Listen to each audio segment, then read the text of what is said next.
Imagine driving around with your feet out the window, the wind rolling through your hair, driving in the prettiest place you can imagine.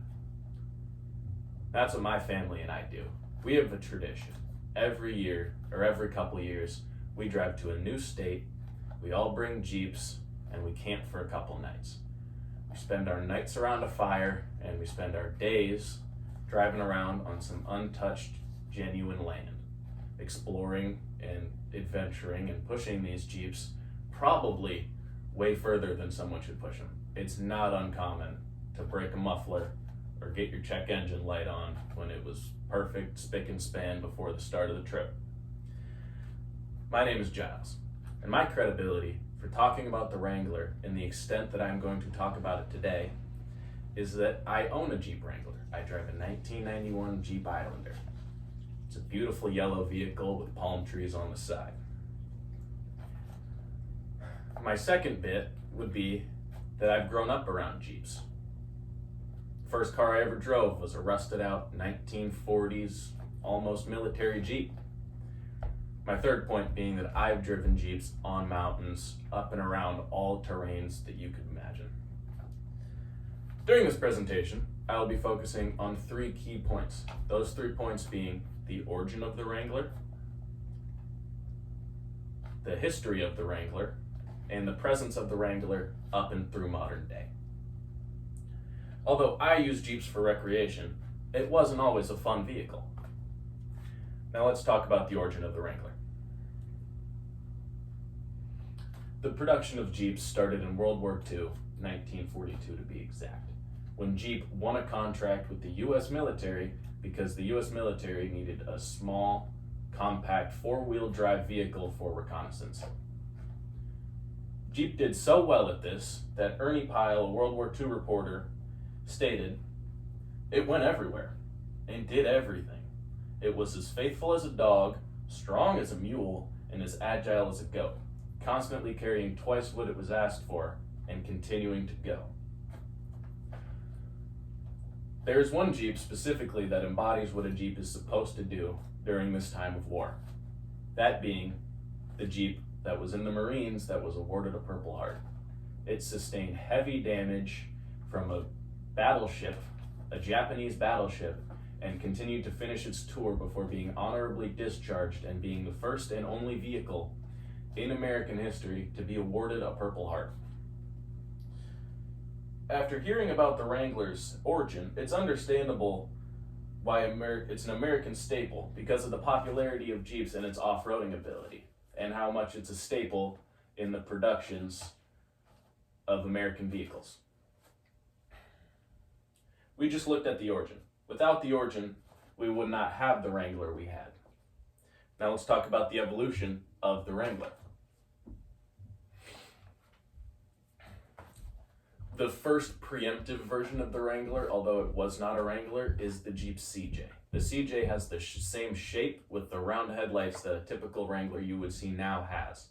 It stood for CJ, meaning civilian Jeep, and it was in production from 1945 to 1986. In 1987, the production of the Wrangler began.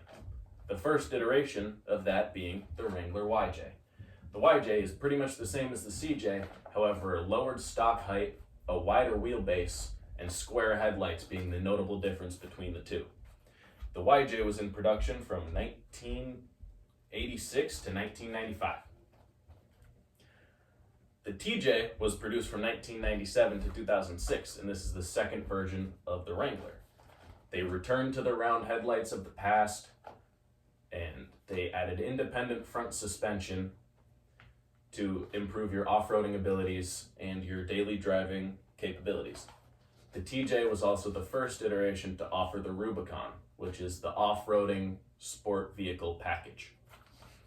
The third iteration is the JK. The JK was in production from 2007 to 2018. It had a shorter and wider base, a shorter wheelbase, and it was wider in the front. It looked notably different, adding higher rims and wider rims, made of plastic this time. And it's the first vehicle, the first iteration of the Wrangler to offer a 4-door SUV style vehicle. It added a 3.6 liter V6 engine, the first the most powerful engine that Jeep ever put in a stock vehicle. The fourth version being the Wrangler JL.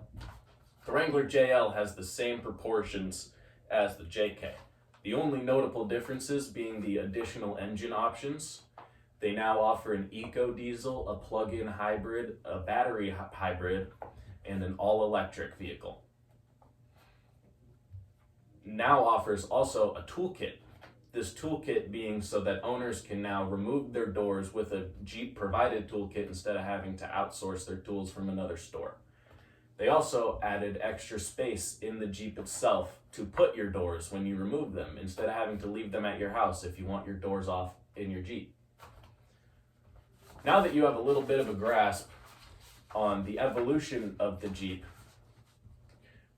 we can move on. I just talked about a pretty nitty-gritty topic. It's a very technical one, and so now let's talk about something fun. Bringing me to my third point, the cultural presence of the Jeep. The first and most notable presence of the Jeep has to be the Jurassic Park films. It might be the most iconic movie vehicle ever created.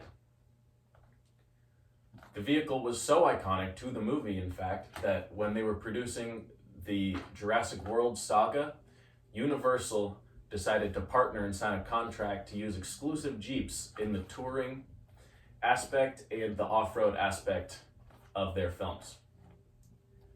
Secondly, the most notable part is the Jeep's appearance in World War II films. The Jeep makes a heavy presence in Saving Private Ryan, it's important in Hacksaw Ridge, and it shows up a couple times even in Captain America. The Jeep's iconic World War II presence became so impactful that directors could not skip out on using them, although they are very hard to find nowadays. The coolest military Jeep in film, though, has to be Sarge from Cars 2. I think his personality in the movie perfectly encapsulates what a World War II Jeep would be like if they could talk.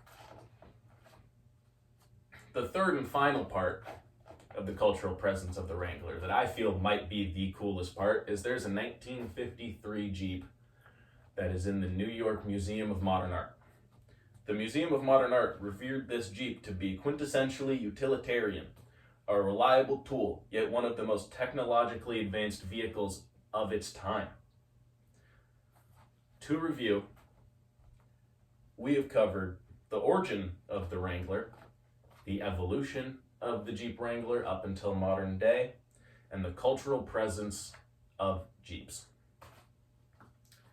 Whether it's the square headlights of the YJ or the modernness of the JL, each iteration of the Wrangler has allowed my family to create lifelong memories in the coolest of places. We've done it in the Rockies, the mountains in Santa Fe, and next up we're going to Kentucky to explore what Kentucky has to bring to our Jeeps.